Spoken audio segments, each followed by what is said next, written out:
Hi everybody. ഇന്ന് കേരളീയർക്ക് അത്തമാണ്. അപ്പോൾ ഈ അത്തത്തിന്റെ പൂക്കളിടാൻ വേണ്ടിയിട്ട് ആദ്യത്തെ ദിവസം തന്നെ അത്തപ്പൂക്കളിടാൻ വേണ്ടിയിട്ട് നമ്മൾ പല സ്ഥലങ്ങളിലും ഓടിയതും കാക്കപ്പൂവും തുമ്പപ്പൂവും മുക്കുറ്റിപ്പൂവും അതെല്ലാം പറിച്ചതും ഇന്നലെ കഴിഞ്ഞ പോലെ ഒരുപാട് നൊസ്റ്റാൾജിക് ഓർമ്മകളായിട്ട് മനസ്സിലേക്ക് വരുന്നു.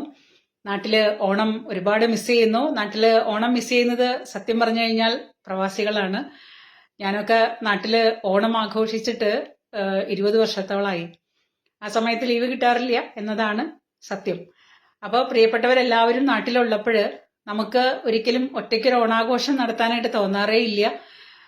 നമ്മൾ ആ സമയത്തൊക്കെ ഭയങ്കര സങ്കടമായിരിക്കും എപ്പോഴും നാട്ടില് ഓണമൊക്കെ ആവുമ്പോൾ.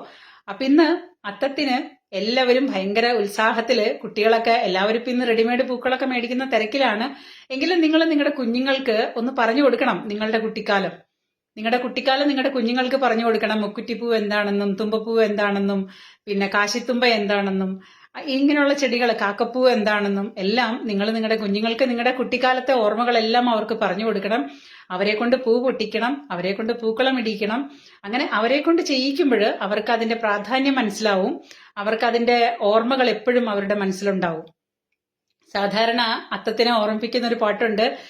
അത്തപ്പൂന്നുള്ളി തൃത്താപ്പൂന്നുള്ളി തന്നാനം പാടി പൊന്നൂഞ്ഞാലിലാടി തെന്നലെ വാ പിള്ളാരും കുന്നിലോടി വാ. അങ്ങനെ ഒരു പാട്ടുണ്ട്. ആ പാട്ടിന്റെ വരികളൊക്കെ ചിലപ്പോൾ ഞാൻ പാടിയത് തെറ്റായിരിക്കും. അപ്പൊ അത് നിങ്ങൾ ക്ഷമിക്കുമെന്ന് വിചാരിക്കുന്നു. എന്തായാലും എല്ലാവർക്കും, എൻ്റെ കൂട്ടുകാർക്ക് എല്ലാവർക്കും വളരെ ഗംഭീരമായൊരു സന്തോഷമായ ഐശ്വര്യമായ അത്തം ആശംസിക്കുകയാണ്. അത്തം തൊട്ട് 10 ദിവസമാണ്. 10ാമത്തെ ദിവസം നമുക്ക് നമ്മുടെ ദേശീയ ഉത്സവമായ ഓണമാണ്, തിരുവോണം. അപ്പോൾ എല്ലാവർക്കും എല്ലാ തരത്തിലുള്ള ബുദ്ധിമുട്ടുകളും കഷ്ടപ്പാടുകളൊക്കെ നീങ്ങി നല്ല ഐശ്വര്യത്തോട് കൂടിയിട്ടുള്ള ഒരു ഓണമാവട്ടെ.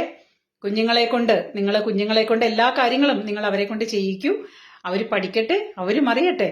നമ്മളെ പോലെ തന്നെ നമ്മളും നമ്മുടെ കുട്ടിക്കാലത്ത് നമ്മൾ അനുഭവിച്ച അത്രയ്ക്കൊന്നും അവർക്ക് കിട്ടിയില്ലെങ്കിലും അതിന്റെ ചെറിയൊരു ഭാഗമെങ്കിലും നിങ്ങൾ അവർക്ക് വേണ്ടിയിട്ട് കാണിച്ചു കൊടുക്കാൻ പറ്റുന്നത് കാണിച്ചു കൊടുക്കുക, പറഞ്ഞു കൊടുക്കാൻ പറ്റുന്നത് പറഞ്ഞു കൊടുക്കുക.